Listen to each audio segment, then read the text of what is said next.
Well, good morning. I want to thank the Oregon Health Commission and the Pain Standards for asking me to speak, and my wife for being willing to sit through and listen to me do this. I have nothing to disclose.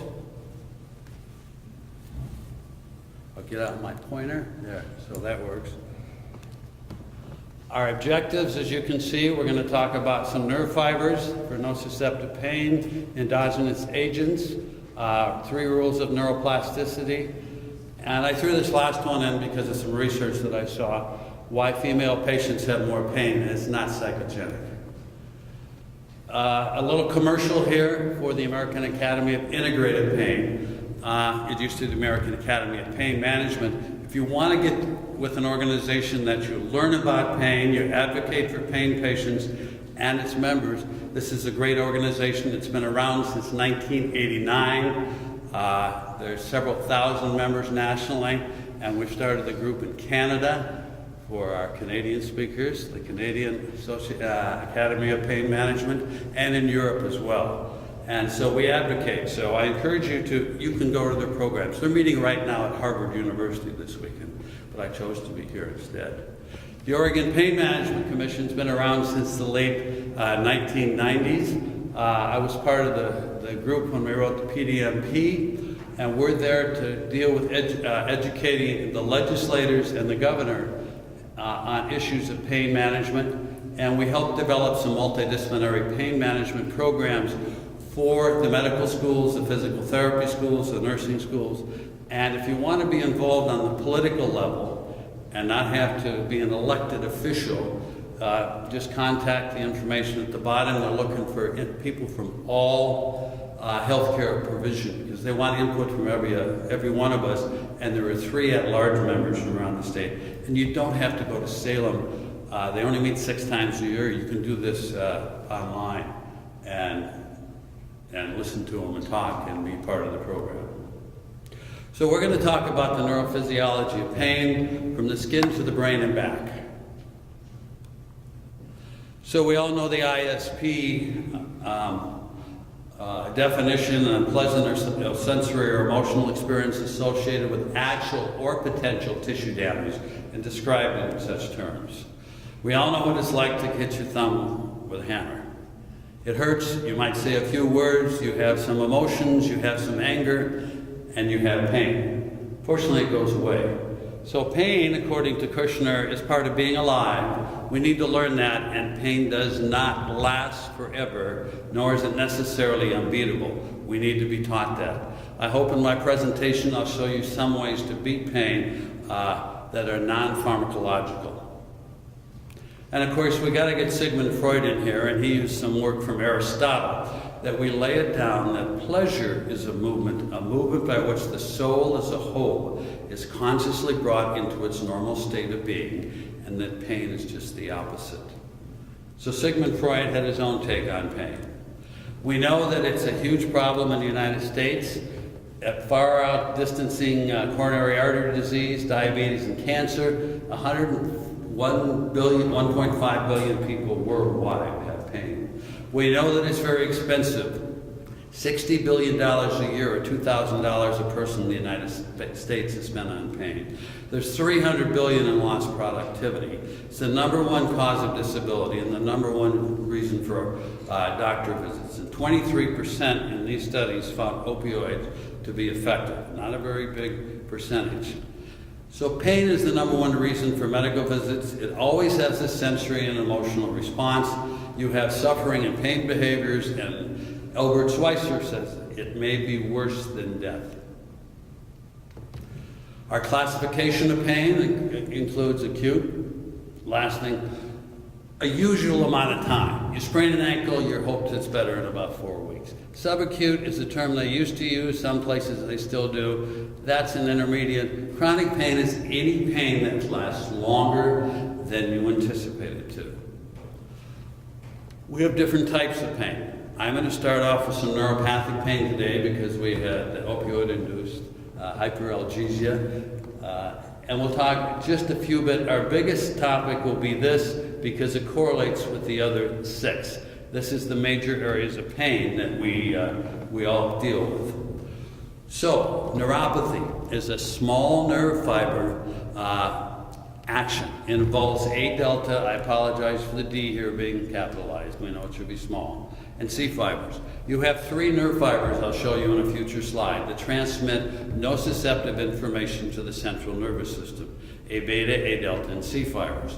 The A delta fibers are thinly myelinated, the C fibers have no myelination, but they get fired up when you have any type of neuropathy, which is spontaneous burning with intermittent sharp stabbing and lancinating pain and character. Hyperalgesia is when you put in a light noxious stimulus, it causes extreme pain. And of course, allodynia is if I rub you with a Kleenex and you pull your arm away and swing at me, you know that that's a non-noxious stimulation. And it can be both in the central nervous system and peripherally. So here's a nice graphic picture that I have for you. So you get an injury, which initiates a pain impulse. Sensations then travel to the central nervous system via the A delta and the C fiber. We believe the C fiber causes overaction to the dorsal root ganglia. I will have pictures of this later, causing a sympathetic response to the sympathetic nerve. This leads to input up to the brain and back down, resulting in vasodilation peripherally, which then can cause burning, swelling of the small nerve fibers here, and the skin turns red. I have seen some this bad. I've seen others where you just have the glossy skin, and others where they just have the allodynia. And it can happen anywhere in the body, from the face to the toes and every place in the middle. So it is a problem, and the pain it becomes a vicious cycle. We don't have very good treatments for that, but there are things. I will be talking about some nutritional supplements that have research. Some of the research studies here on this laser and stimulation at the end. Mirror therapy, I will not be going into, but that's using mirrors, NMDR and hypnosis, acupuncture, and of course we have a plethora of pain medications, none of which are overly effective, but can be helpful. Central pain originates in the central nervous system. The brain, the spinal cord, you can have a stroke in the thalamus of the brain, you can have strokes in the spinal cord, all facilitating a wind-up phenomenon. The wind-up phenomenon is increased release of glutamate or NMDA. I will show you that in a later slide, which produces constant barrage in the central nervous system only, causing a lot of discomfort and pain. Psychogenic pain, many of you psychologists, psychiatrists out here work with that due to a maladaptive thought process. It usually deals with the bowel, the gut, the chest, cardiac issues, Munchausen syndrome. I did some research. Bear in mind, Munchausen was invented in 1780 by a writer who had different types of maladies. And he actually thought things were wrong with them, but it's what the old term is factitious disorder, I think the psychology and psychiatrists use. We have had multiple patients this year with psychogenic headaches that come in. We've had 3 teenage children come in with factitious disorders. They couldn't walk. They had bizarre gait patterns that were beyond description. They were diagnosed both at UCLA and at OSHU of having factitious disorder. So we did physical therapy with them, working on their brains and doing exercises.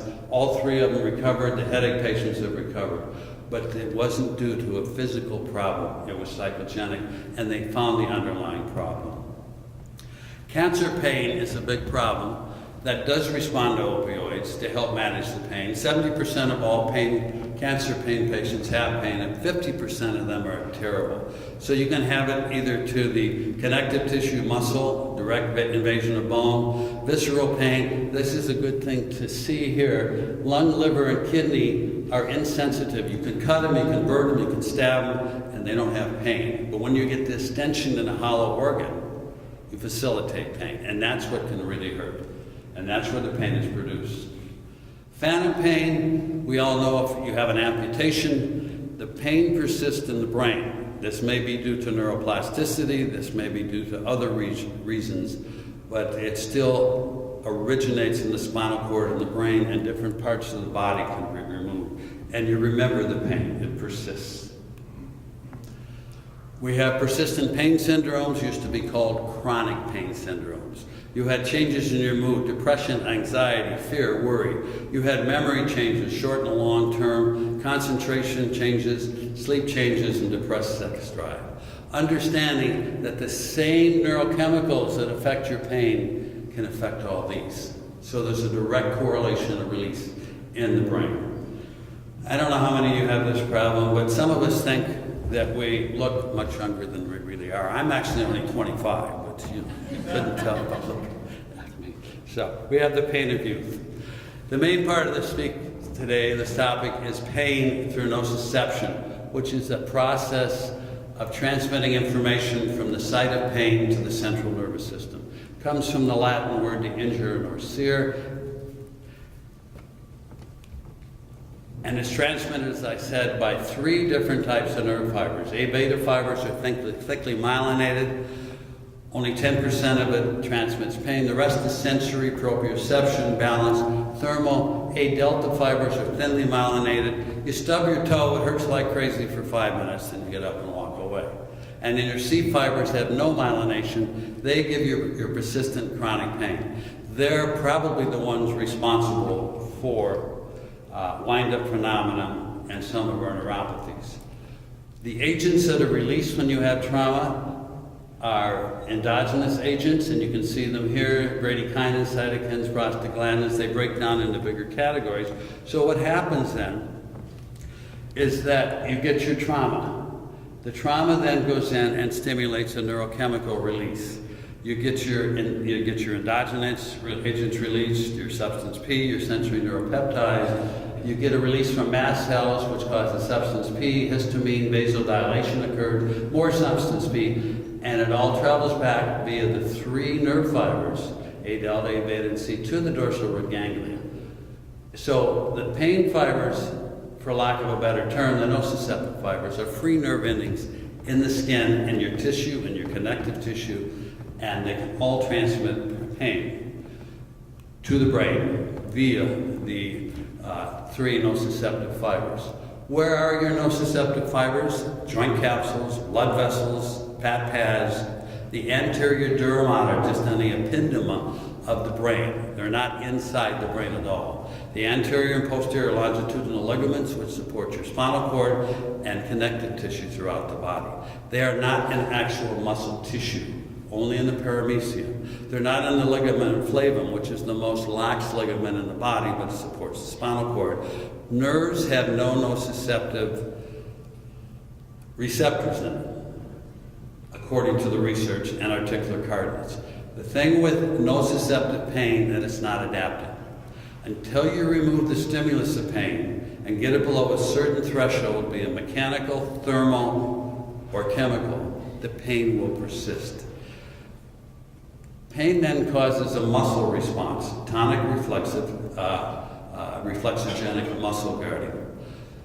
Tonic muscles are your postural muscles, things that are more in a stasis and not moving much. Your phasic muscles are your fast muscles, the ones you use to run with, to move fast, to get up, to do quick motions.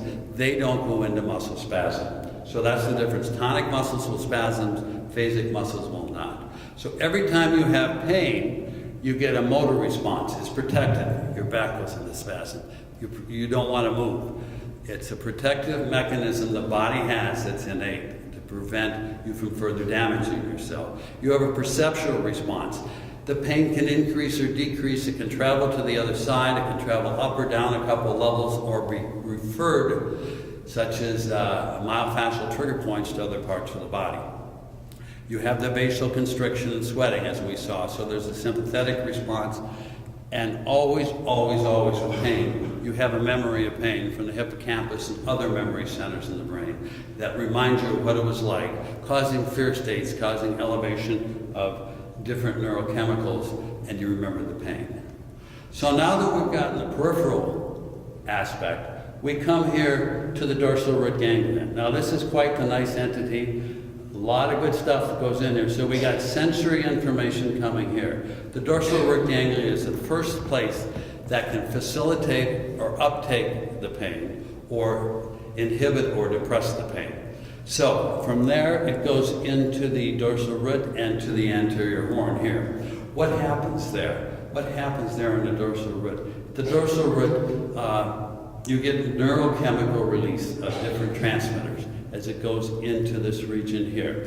You can have neurotransmitters such as substance P that's released, producing excitatory amino acids, release of NMDA or glutamate, aspartate, and CGRP. All that will increase your pain. When your C fibers come in here and they keep firing and firing and firing and there's nothing to turn them off because you don't remove the stimulus of pain, it facilitates more and more release of those excitatory amino acids and NMDAs, causing more and more pain to be sent up to the brain, remodeling that part of the brain.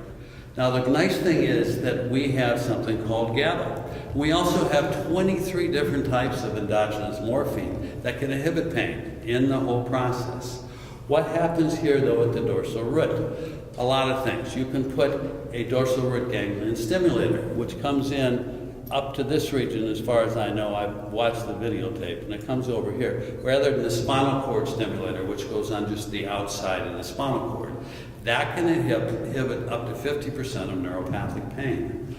When those of us in the room who do manual therapy or manipulation do a manipulation with or without cavitation, we cause another sensory input along the A delta fiber, which then causes a release of GABA. Now the GABA then sends information through the interneuron here, out through the ventral root and back out to the muscle. This is called a gamma loop, and it affects those muscles that are in spasm, those tonic muscles that are tight. And it also increases range of motion. So when we manipulate, it affects the dorsal root ganglia, it affects the range of motion in the joint, and it causes release of GABA here to inhibit pain, and it causes decrease in muscle spasm. All that's good stuff. So there is a slide in there to help you remember that all of these occur at the beginning in the dorsal root from the dorsal root ganglia. 23 different types of amino acids there. We've now gotten from the peripheral to the central mechanism. So in the central part of the spine, the information travels over to the opposite side and it sends up various ascending pathways. Lasauer's tract terminates in these areas of the brain. I will show you pictures of these areas of the brain where they terminate and what happens. And of course, you can make the pain worse based upon the pathology. If you don't remove the stimulus, the pain continues. The surrounding environment, how much cortisol you're releasing because you're stressed and you're fearful of that. And of course, as we talked about, you get your motor and sympathetic response. So here's one picture that we look at. It talks about first order, second order neurons. We're not going to go into that very much, other than you can see where they're located. First order neurons are in the spinal cord. Second order gets up towards the brainstem, and the third order in the brain. So you have at least 5 ascending pathways that go through each of levels of the brain, all the way up to the thalamus, the cerebral cortex, the limbic system, which we're going to look at pictures of in just a minute. But for every ascending pathway, you have fast and slow transmission of pain information to the brain. That's all electrical and neurochemical. But for every one, you have descending inhibition. And these are the descending inhibition pathways that match up with the ascending pathways. So we go from the C fibers here, causing wind-up phenomena here, which then facilitates GABA and facilitates NMDH and other excitatory amino acids. Crossing the other side, some of the information gets up there rapidly, others it's slow, agonizing, and no fun. Now we've reached the brain after going up through the spinal column and the spinal cord. And we reach to these various centers in the brain that cause pain. So here are some of the entities. You have the amygdala. The insula isn't noticed here. this is part of your primitive brain center. This is what keeps you alive. I've been told by the anesthesiologist that when you get put to sleep, all of the peripheral pain receptor areas are put to sleep, but the amygdala and the insula stay awake. I've been told by some neurosurgeons that this is how they can tell if the body and the brain are communicating, by pinching the nipple or by tweaking the little toe, because that's your deep pain, primitive pain response. So we have pain receptors throughout the area. Now, you have an olfactory nerve that comes in there. We used to think the olfactory nerve was the slowest conducting nerve, which it is, but it goes back to the limbic system and the pain centers. It could relieve pain, and we thought aromatherapy was great, but no research. So in 2003, neurologists did some research, and they found that chocolate chip cookie dough elevated the testosterone levels in males, and that was the only one they could prove for several years. But then they've shown that other aromatic qualities can cause release of dopamine and other neurotransmitters to help inhibit pain. But the other thing to notice here is you have your amygdala, you got your locus accumbens, which is in here. Those are your addictive centers. They'll be addressing those more later as we go on. But what happens when you get a release here of dopamine, which is a catecholamine, produced in the substantia nigra. We know how it works with Parkinson's, it can work with blood pressure and heart rate and things like that. It sends information to the prefrontal cortex. This prefrontal cortex is your addiction area too. That's your areas of gratification, of pleasure, of reward, of executive thinking, and addiction. Executive thinking, you can make logical decisions. You can have creativity and empathy and emotional balance. But then when you get too much input from dopamine or the opioids, because this area is overstimulated, the amygdala, it causes deterioration of the tissue. And you can see these on functional MRIs. It looks like somebody took a spoon and scooped it out. But you can remodel it. We'll talk about that in a minute. So we know that the dopamine is released from the thalamus, the anterior lobe of the pituitary, sent to amygdala and accumbens locus ceruleus, and transmitted up to the prefrontal cortex and other areas of the brain. So you've actually got 9 centers of pain in the brain. You've got your prefrontal cortex, you've got your supplementary motor strip here, you've got the anterior and posterior cingulate here and here, you've got your posterior parietal region. Those are your conscious levels of pain. And in the next slide, I'll show you a lot of other things that they do. Then your primitive area of pain is what keeps you alive. That's a subconscious level of pain in the amygdala and in the insula right there. So this is what they do. I'm not going to read it out to you, but it'll be in your slides, that you can see that every one of these areas has pain in what they do, but they all have multiple other things. What happens when these areas get overloaded with pain? What happens to the other entities in the neurology of these centers? And then we've got your primitive brain center, what the insula does, what the amygdala does. So 5% of each of these areas receive pain input that's dedicated to pain. The other 95% is dedicated to the other actions that it says it does. When you get pain, 15 to 25% adapt to pain of the neurons in that area, causing the other areas to suffer. Now you guys are looking at this mirror neuron things. Well, mirror neurons are in lower level animals. They see something occur and they mimic it, so they remember it. Or the mirror neurons in the brain see something occurring in the brain and they mimic it again. So that can facilitate too, your pain. But you can see all this that goes on up there, especially in the amygdala. That's your pleasure, your sight, but it's your fight, flight, and freeze, giving you the emotional extremes. You see a bear in the woods, you either run like crazy, run faster than the guy that's with you. You freeze, or you pull out your knife and try and fight it. But that's where it comes from, the stimulus of the amygdala. Now we have to figure out a way to stop the pain from getting up the brain. So as you saw in one of the earlier pictures, we have descending pathways. The periaqueductal gray releases opioids, and enkephalins and endorphins. You can also put morphine in there to block pain. We know that from what we've heard already so far. And we also know that it can cause very effective antinociception.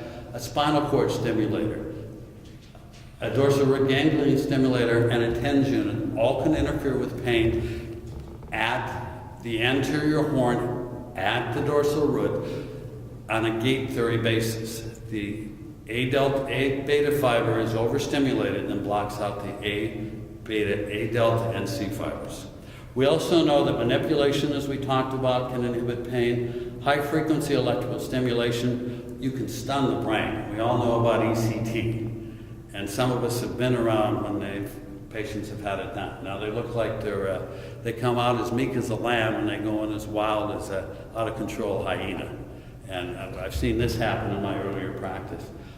Sex can release a lot of good feeling stuff to inhibit pain. Baroque music, a slow rhythmical music, can inhibit the release of your excitatory amino acids and your other inflammatory agents that cause pain. And pain, of course, can be overstimulated to block out pain in other parts of the body.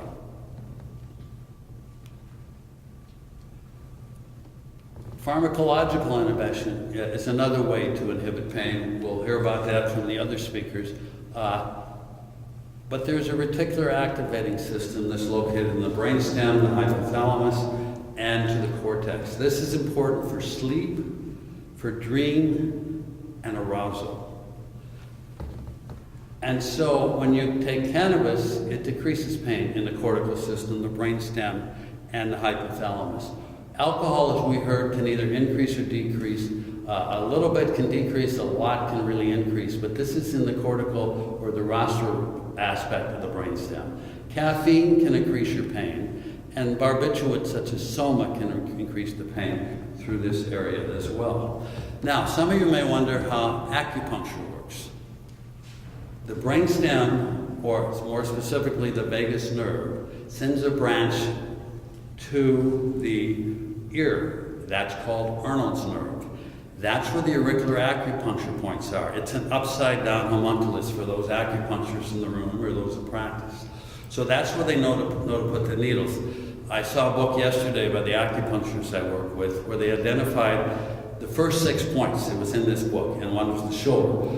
The take-home point is that the reticular activating system with the vagus nerve, with a branch from the vagus nerve to the ear, can inhibit pain by putting a stimulus in there causing suppression or downregulation of the pain in this area of the brain. So here we are. Now that we know how the pain goes up and down, why does the chronic pain stay? Why does it persist? And that it persists because of neuroplastic transformation. Markowitz and Golden presented this at the American Academy of Pain Conference about 4 years. The reference is in there. You can get the book online. And it deals with a lot of neuroplasticity. Now, why doesn't the pain stop? Well, when we're born, we go through a process of neuroplasticity. The brain learns. It gets input. You learn how to get food in your mouth. That's primitive. But you learn how to walk. And your brain laid down patterns in the brain. So neuroplastically, those areas of the brain grew. Then you learned how to write. First with small letters, then with big letters. Then you learned how to do cursive. I don't think they teach cursive in school anymore, do they? That's what I've heard from my grandkids. But then you learned how to write, and you could read bigger words. So you learned more things. You learned how to ride a bike. You learned how to do gymnastics. You learned how to play ball. So this process starts in infancy and all through your adulthood. However, when we get input into the central nervous system via the C fiber, via the ascending pathways, via via NMDH, aspartate, CGRP, all these neuroinflammatory cytokines in the central nervous system. It trains the brain to do things. Again, these are the pain centers we looked at: the prefrontal cortex, the insula, the amygdala, the parietal, the two somatosensory regions, the posterior anterior cingulate, and the secondary neuromuscular system there. So all these areas will get sensitized. As long as you keep sending information up to the brain, you deplete or defeat the natural occurring endorphins up there. You defeat the endogenous cannabinoid regions. You overstimulate with the amygdala, causing deterioration, which causes secondary hypoalgesia, as we were described to this morning. And the pain persists because your body has learned how. It has adapted neuroplastically. So this is kind of what I just talked about. And you can get pain peripherally and centrally that keep firing. Now, the interesting thing about this is that the brain facts. If you don't have a brain, you don't have pain. It's that simple. The brain reads everything 30 times a second in your body. And we only experience the pain when it reaches the thinking part. This is all electrical. And releasing of chemicals. There's 100 billion nerve cells, 1,000 trillion synapses. And can you imagine every week you get a change of 7.5 trillion synapses in your brain? This happens both in the conscious and the unconscious or survival centers of the brain. And again, let's try and change it to persistent pain and not chronic pain. That has kind of a psychological connotation. Chronic is something you think lasts forever. Persistent is something you can stop. But this is an amazing fact with the brain. So we have to figure out a way to change this. How do we change this ongoing barrage outside of pharmacology, that those of us that are non-prescribers or those of us that do non-prescription types of intervention, how can we do that? Well, the three rules of neuroplasticity are such that what is fired is wired. So as long as you keep a noxious stimulation going into those centers of the brain, it keeps firing. And it keeps firing.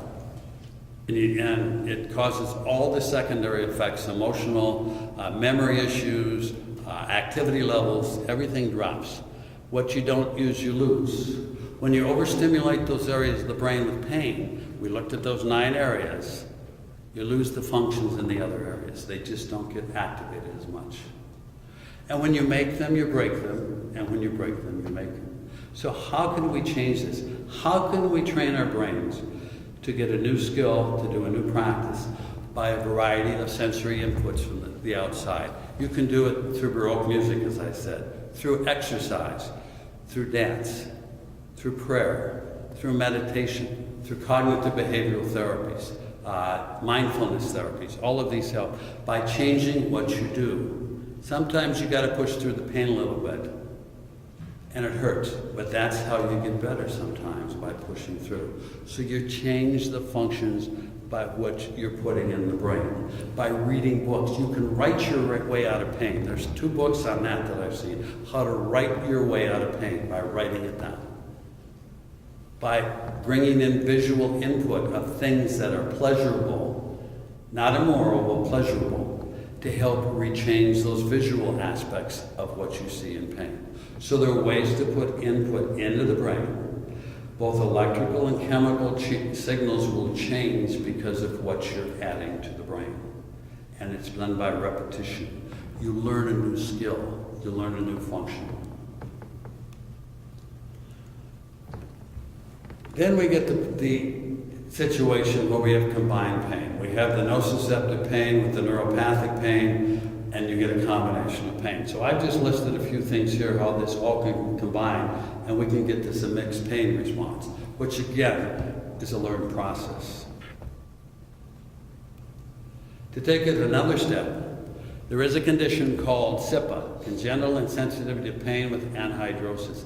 It's a genetic defect, We have a geneticist physician in town named Dr. Osvaldo Soripa, who I've worked with on several genetic pain syndromes to help me understand the genetics of it, to give me a better way to treat it. But this is one they're working on now.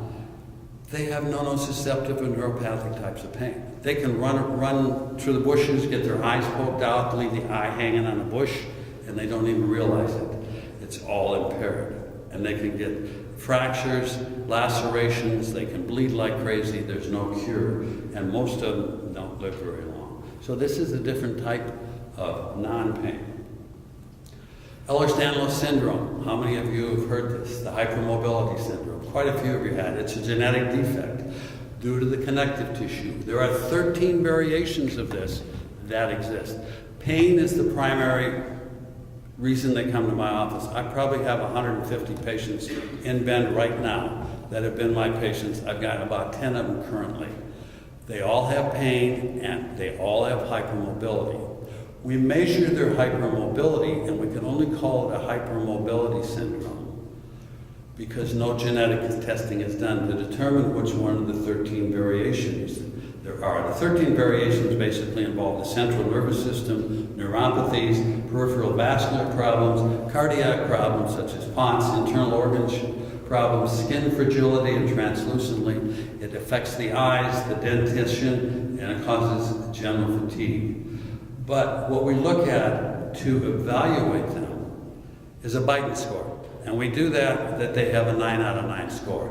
It's not always accurate, but it involves hyperextensibility at the elbows and the knees, more than 15 degrees, bringing the thumb down to the radius, bringing the fingers back more than 90 degrees, and your SI joints, they can lean forward and touch their palms on the floor without bending their knees.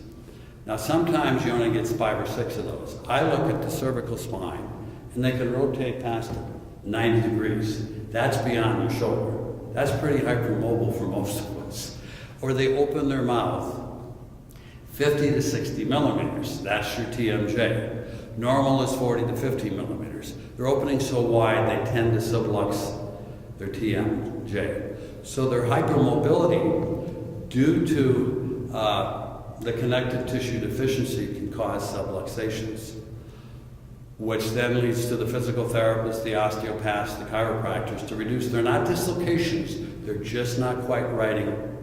The joint surfaces are not riding together very well. And we can gently mobilize them to put them back in place. That reduces the pain instantaneously 95% of the time. But pain is a problem with them.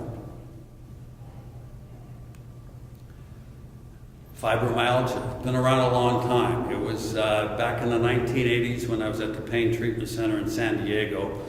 We were the largest in the country. We had 16 clinicians. We were truly interdisciplinary with psychology, psychiatry, orthopedics, physical therapist, chiropractic, exercise physiologist.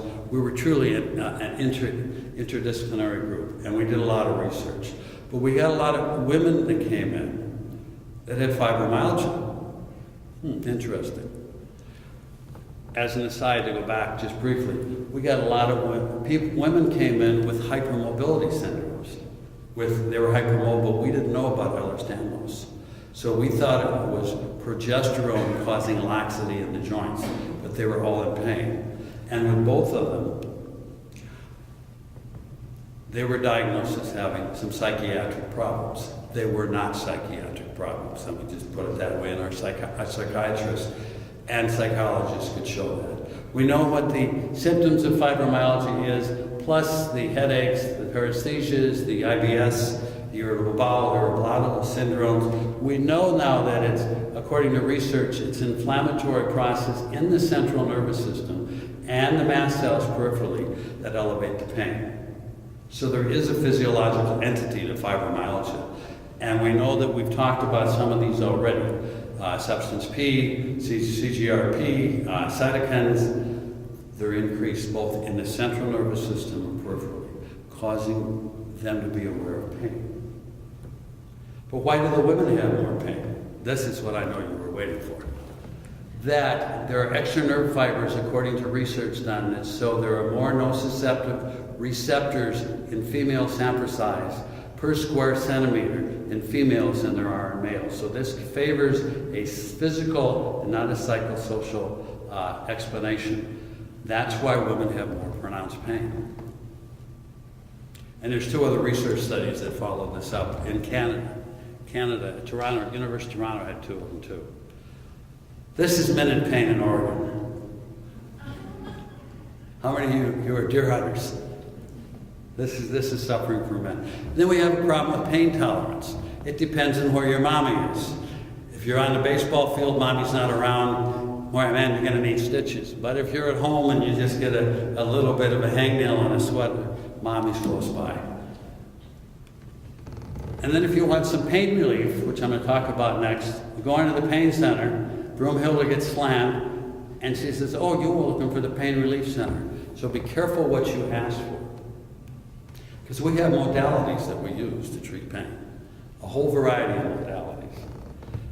In the ancient times, the Greeks, the Egyptians, the Chinese used all sorts of things. They used electric eels around the head and around the periphery for neuropathic types of pain. They put an electric eel around the head to treat headaches. They would put people between 2 trees, bend them down, tie their arms and their feet together, and let them do traction. This dates back to ancient Chinese times. There's pictures in the textbooks. It's quite fascinating. They did massage and manipulation. Today we do some thermal, we do some sound, we do some traction and magnets. We also do laser and electrical stimulus. These have, as I would tell you, multiple scientific studies, manual therapies, and exercise. So that's what we're going to cover for the last 10 minutes or so here, 15 minutes of my presentation. How do we know that they're reliable? These are the 2 gold standards that are used, the Philadelphia Panel of Evidence and the Cochrane corroboration. These are nationally accepted, but we also know from our psychologist that up to 40% of any intervention can be placebo. Pretty high. And my feeling is, if it's placebo and it's doing no harm, let it go on, if it's not going to harm you. So placebo can be very effective in treating any pain. So our evidence-based modalities in physical therapy are microstimulation and laser. As I said, TENS units merely gate or block out the pain at the dorsal root ganglia and the anterior horn. Ultrasound feels good. You get the thermal rise in tissue. That inhibits pain. Heat and cold, after 4 minutes, physiologically have the same effect on the body. First 4 minutes, the difference. There's no difference. I mean, there is a difference. Understand, though, you use cold for the first 72 hours with any injury for vasodilation and pain. But these are pain management tools that you can get pain relief in 5 minutes. It does not cause healing. Microcurrent stimulation was MET came up with in the 70s. It's based on the Arndt-Schultz principle that if you put a low intensity stimulation into the body, you cause a profound physiological response on the cellular level using microamp current. 5 microamps is what's used. A TENS unit is in 50 milliamps to 100 milliamps. It takes 1,000 milliamps or microamps to make 1 milliamp. It takes 1,000 milliamps to make 1 amp. 60 amps comes out of the wall. So that tells you how low an impulse it is. And the research that has been shown for this is that it improves serotonin levels.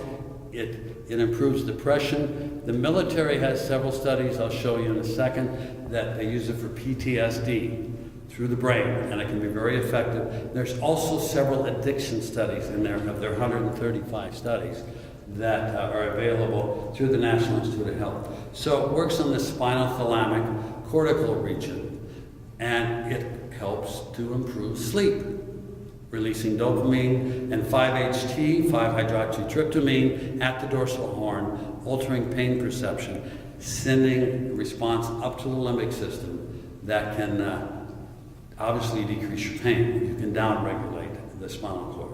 So the research here is that PTSD research for military veterans found a very effective way to reduce symptoms of PTSD by up to 50%. which is pretty good considering it's long-lasting. And the effects on the resting state of the brain here at the UCLA shows it's caused cortical brain deactivation, which you want to downregulate the pain. And it works in the brainstem, the reticular activating system, then to downregulate it as well.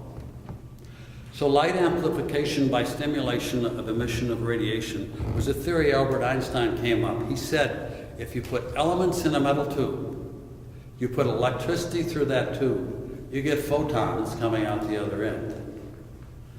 All right, so Bell Laboratories in 1951, 35 years later, came up with 4 categories of laser. Class 1 lasers are those that scan our credit cards, do the retinal scan, and do, as we all go through the airports, we're getting a facial scan by Class 1 lasers. Class 2 lasers is what I'm using here for my pointer, to show you 4 classes of laser. Laser pointers on weapons and laser light shows. Those of you that are young enough to remember laser light shows back in the 70s and 80s. Class 3 lasers are what we use therapeutically. A 3A laser, as all of it is done in wavelengths, is a helium neon laser, around 632 nanometers. Superficially, it penetrates about 1/4 of an inch. The Class 3B lasers, or the infrared lasers, are anything more than 770 nanometers up to 1,020 nanometers. They penetrate, the lasers at 830 between 770 and 860 penetrate 2 2/3 inches. They for deep pain, wound healing, scar tissue, calcium deposits, and neuropathy. There's over 900 studies on the Class 3B lasers at the National Institute of Health and the University of Netherlands, neither which sells lasers. I'm going to tell you what they do in a minute. So, the Class 4 lasers, the military has lasers that'll shoot down anything from a person on the ground to an ICBM in the air. They've had these since 2002. The Class 4 lasers are your gamma knife, some of you that may have done a gamma knife surgery for cancer. LASIK eye surgery, arc welding lasers. There is a therapeutic Class 4 laser that has 15 joules of energy. The Class 3B and 3A are cold lasers. The 3B has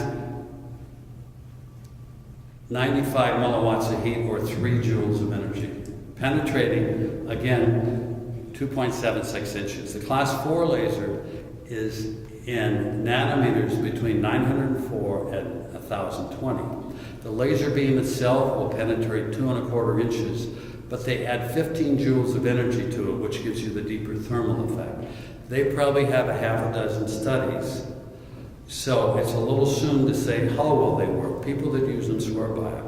But I can tell you, when I first started using this laser in 1981 at the pain centers in San Diego, we had to get FDA approval to bring one in from Germany. My lasers are about the size of my pager now, but before they were cabinets this big, this wide, and this high. So we had to get approval from the FDA to bring them in, and they had no studies. We just heard they worked. So the Class 4 lasers will have more studies, but right now they don't have any. Oh, by the way, we do have Jedi squirrels here in Oregon that use lasers. So what does the cold laser do?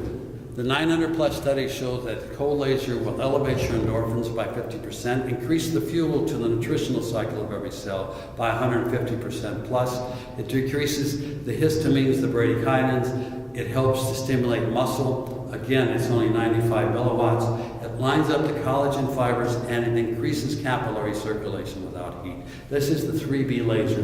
This is where there's actually 980 studies now at laser.nu and the National Institute of Health that have these studies. So again, I included some of these physiological effects you can see that are reported in the literature, that what they do to elevate serotonin and endorphins and help with pain.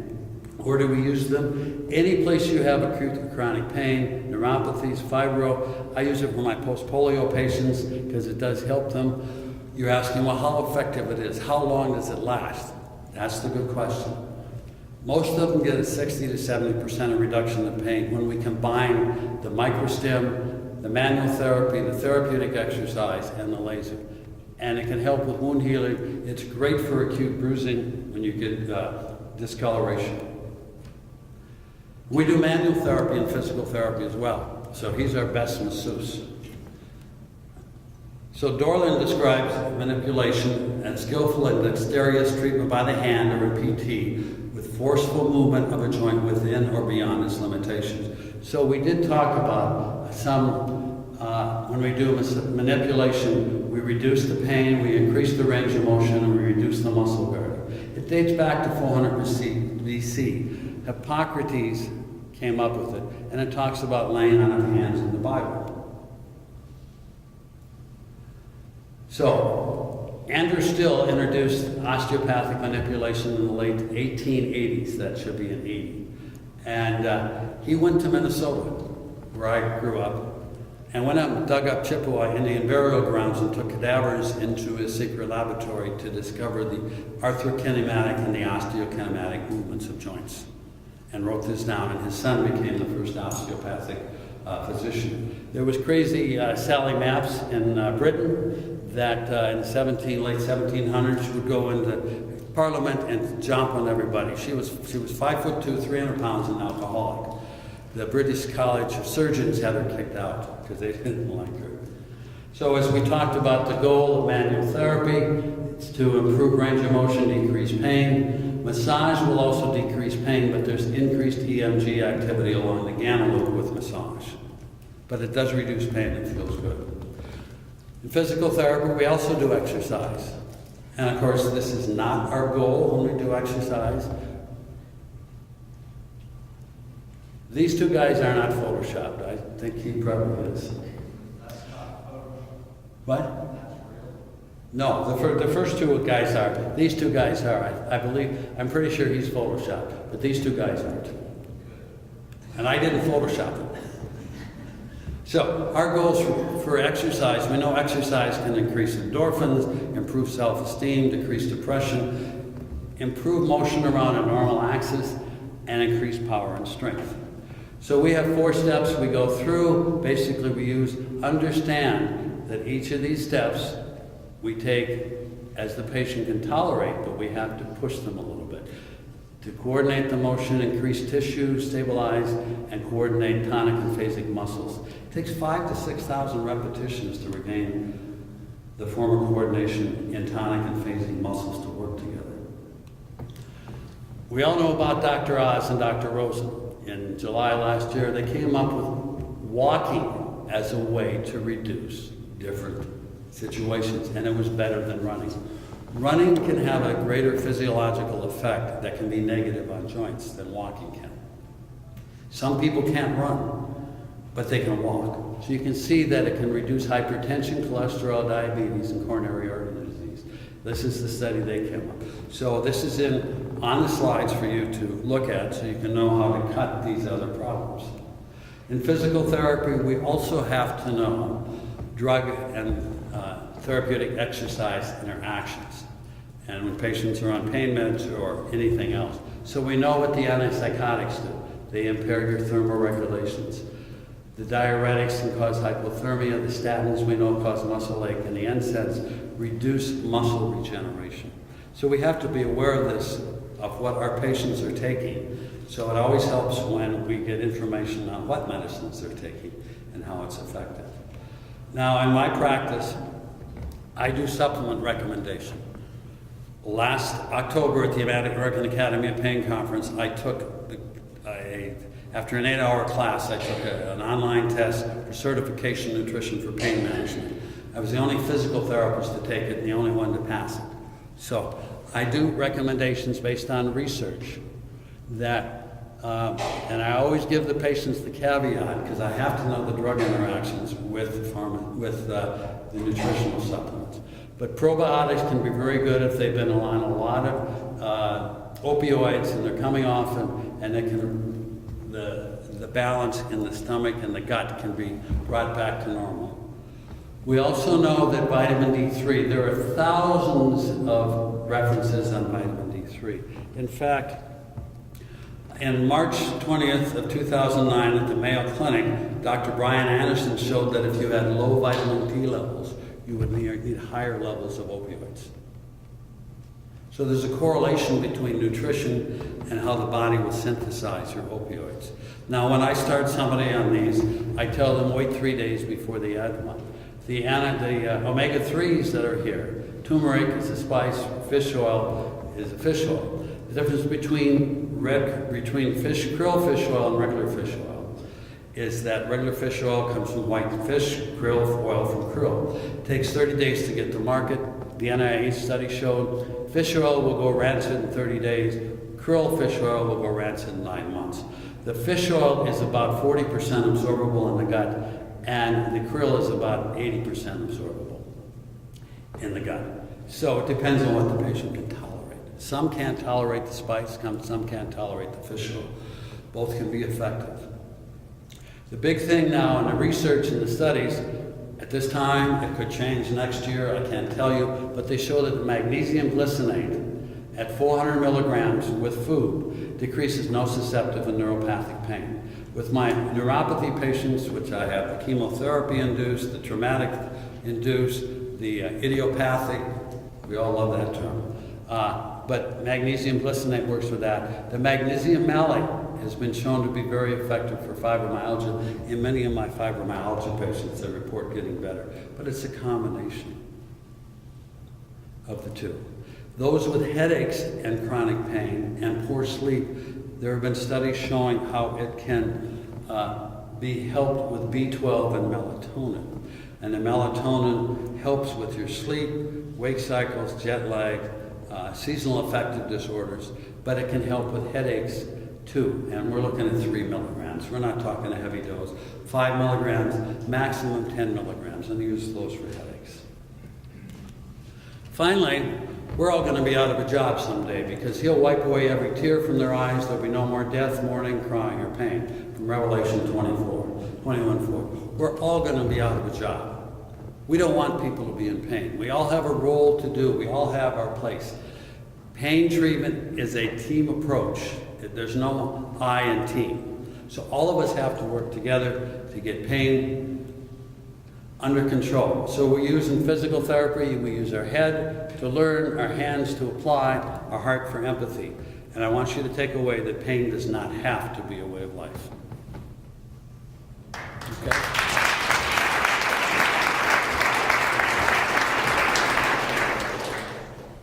Thank you, Dr. Watson. You're welcome, Dr. Swanson. Let's open up for some comments or questions. Either I was too good or I wasn't good enough. All the way back. All right. That's okay. Conferences make us sit. And Dr. Irving will say sitting is the new smoking. Hi there. Hi there. I liked your talk. Thank you. Regarding manipulation, did you, on the research, have you differentiated between the different types of manipulations? In other words, the providers that are doing it? The high velocity versus the low amplitude, low velocity manipulations. The research shows that the high velocity tends to improve the range of motion more effectively. The lower velocity still affects the gamma loop, muscle inhibition, as long as you're getting some motion in the joint. And you can have indirect manipulation, direct manipulation. They haven't differentiated that enough in the literature that I've looked at. So there's different types of manipulation, as you know, and but between the high and low velocity, both will inhibit pain, both will influence the gamma loop, and both will increase range of motion, but to a greater extent with manipulative high velocity thrust. Was there a frequency of performing that? We would do this twice a week for 3 to 4 weeks. In some patients, they'd have lasting good relief, and they would continue at home with self-mobilization, with exercises and stretches to maintain their increased range of motion. Now, after we manipulate, we go through some exercises to increase the strength in that increased range of motion. So if we do a lumbar manipulation, we do exercise to increase the multifidi strength and the other rotatory strength on the vertebral level itself. We do a shoulder manipulation, we do increased upper extremity exercises to strengthen and improve the coordination and the motion. So we strengthen it so they can maintain that improved range of motion. Cool, thanks. You're welcome. Any other questions? I guess I'll ask mine then. Mine talks a lot about, well, I'll just say this, behaviors only work if you do them, right? Right. And many of our pain patients have pretty significant kinesin phobia. And a lot of the modalities that you're suggesting would require them to move. So I'm just wondering if you could share a little bit about your process to help Yes. patients feel a little more secure and safe as they get comfortable in their bodies. This is called compliance by physical therapists to get them to do their exercises. I usually give them 1 or 2 exercises. And they do it for about 3 or 4 days. And I go over them with them thoroughly in the clinic. And I call them Karate Kid exercises. How many saw the movie Karate Kid? So you know it was wax on, wax off. It wasn't hard. And they're in a pain-free range of motion. Or it's minimal discomfort. So I have them do 20 to 30 repetitions once a day for 2 or 3 days. And then they get happy with that. Plus they're exercising in the clinic when they come in with much more than I've given them to do at home. The same with the supplements. Sometimes I'll say, just take this one supplement for a week. If you notice a change, that great. So that's compliance. But I keep it simple. I keep it to a basic view. I give them a picture of it. And the reward is they come in most of the time and say, you know, doing those shoulder shrugs, I don't have as much pain. I'm not as stiff. I don't feel as bad. Because they saw it didn't hurt. And that's how we get them to comply. Keeping it simple, keeping it to a couple of entities. Does that answer your question? Yes.